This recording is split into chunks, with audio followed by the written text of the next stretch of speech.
What's up, Flick fans? Sitting outside of my local movie tavern, they got a somewhat early screening for Tron Ares, and I don't know how to feel about this one. I'm actually becoming more of a fan of Tron Legacy as time moves on, and I really like that film, but I'm hearing this isn't necessarily a direct sequel to that, and so, Jared Leto's in the cast, don't really know what to think about it. I'm excited for the music, Nine Inch Nails, I'm excited for the visuals, but all in all, this isn't my favorite franchise ever, but it is one that I've enjoyed more as I've gotten older, as I've withered through time. So let's go and check it out. I don't know what to think. I just got back in the car. Immediate thoughts before the review. The Nine Inch Nails music is ingrained in my brain. I mean, it's like even the transition shots, you've got this epic techno music playing in the background. And so while it's not as good as what we got in Legacy, I did really appreciate that. I think technically this movie works, aesthetically, visually. You've got some of those retro vibes, a lot of retro vibes, especially in the third act. And I don't think I was expecting more depth just based on my feeling going in, but it's definitely lacking depth with the characters, with the plot. You've got the MacGuffin. Greta Lee turns into just a big exposition dump machine in the third act. That said, because I wasn't expecting it, it didn't really bum me out all that much. I still enjoyed the experience. I expect this to be kind of forgettable. I don't expect to take a lot home with me, to be honest, and who knows, maybe I'll hate it by tomorrow. But I had fun with it.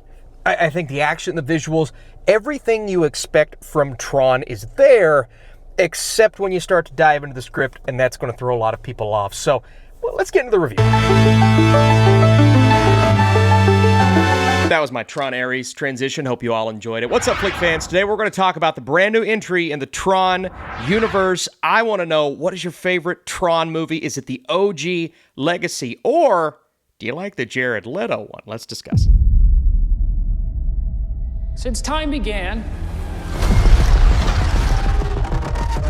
So a highly sophisticated program, Ares, is sent from the digital world into the real world on a dangerous mission. This is basically Pixels, but in the Tron universe. Remember that movie? From the digital world to ours? It's the biggest piece of dog shit. This comes to us from the director of Maleficent, Mistress of Evil, and Pirates of the Caribbean, Dead Men Tell No Tales. So it's kind of like Disney's guy to just give these projects sequels to. Also did Young Woman in the Sea, which I thought was pretty good. And so I'm not sure if this movie was ever going to be what a lot of fans wanted it to be, me specifically. Now, I wouldn't call myself a hardcore Tron fan, like I've been here since the beginning, and I've always wanted to see numerous movies and spin-offs.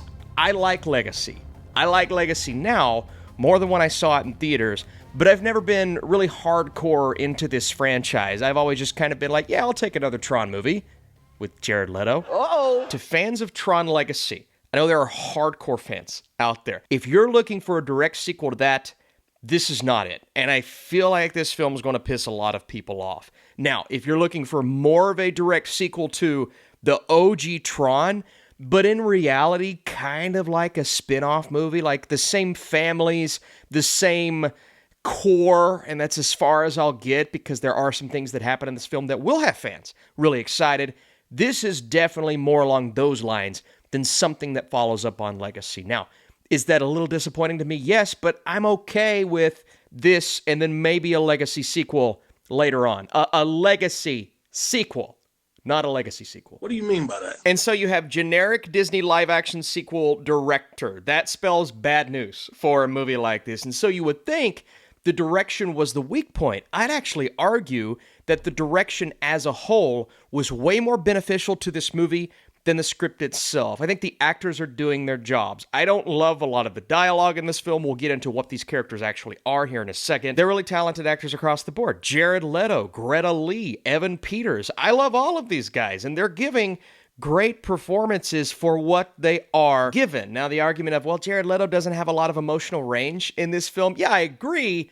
But the type of character that he is, he really doesn't need that type of emotional range. I enjoyed that stoicism. I enjoyed that, kind of learning new things as we go, the soaking in of information, but also a little bit of emotional depth to the performance, not the script, once again, that I appreciated. Leto's a good actor. He's just been in some really questionable projects as of late and hasn't done a great job in bigger films, but this is way more reminiscent of Blade Runner 49, Jared Leto, rather than what we've seen as of late, and I frankly, I needed to see that. Now, Greta Lee, great actress, and Evan Peters, plus Gillian Anderson, who plays his mother, and you've always had these families in the Tron universe, obviously the Flynn side, and then the Dillinger side, and then kind of where these corporations have advanced to since the last time we were in this world.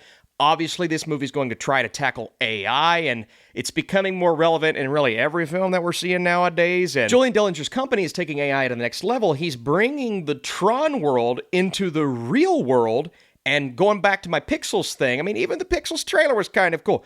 I like when movies do this. Now, it rarely works. We've done it with Smurfs. We've done it with a lot of cartoons.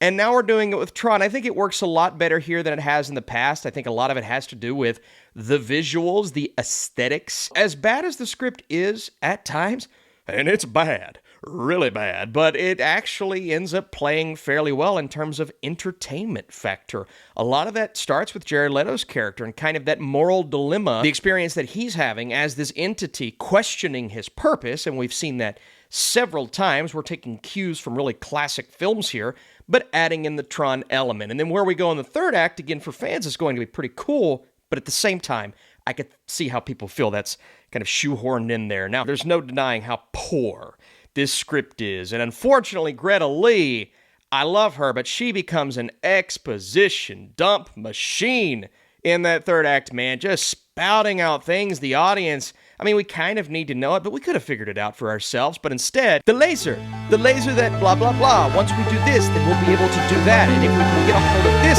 MacGuffin, then that MacGuffin's good. And she just like spells it out for you. And I'm like, whoa, slow down. Daddy, chill. It's one of those movies that you're watching, you're like, oh, this is kind of entertaining.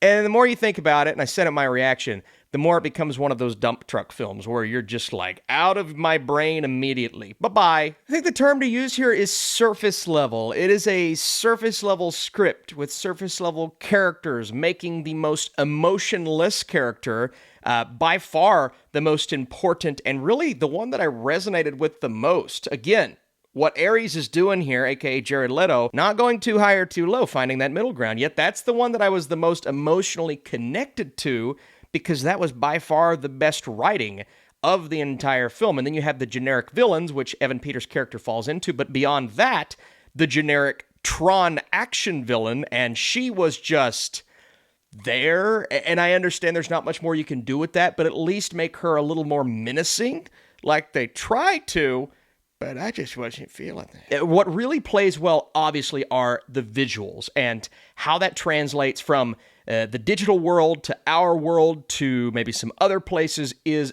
awesome. I liked the film, the look of the filmmaking, the feel, the sound design, the soundtrack. Nine Inch Nails, not quite on the level of what we got in Legacy, obviously. So the movie is kind of a vibe. I mean, aesthetically, it's got that retro flair and flavor to it that is really interesting. And in that way, it kind of works. In that way, it's probably going to resonate. I will probably listen to the score, Nine Inch Nails, to get me going, get me motivated through the day, driving through traffic, maybe a little too fast, you know? Hey, take it easy. But I want to know what you think about this down below. Is it better than Tron Legacy? If you're asking me, my answer is No. Also, if you want to drop a like, share this video, hit the hype button, that would be awesome. Tron Ares lacks the depth necessary to allow its story to stand out from the crowd.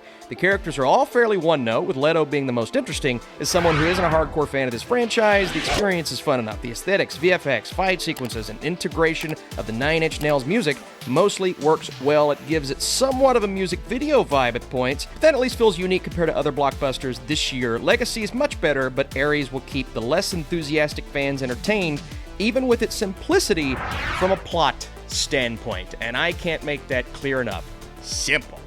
Very simple plot. But at the end of the day, it's fine. It's fine. Will I forget about that? I probably will. That's okay. I'm gonna listen to this soundtrack. That's all I listen to nowadays, man. Movie scores, movie soundtracks. I'm so caught up in the world of cinema. All right, thanks for watching. Can't believe I just said that in a Tron review. Bye-bye.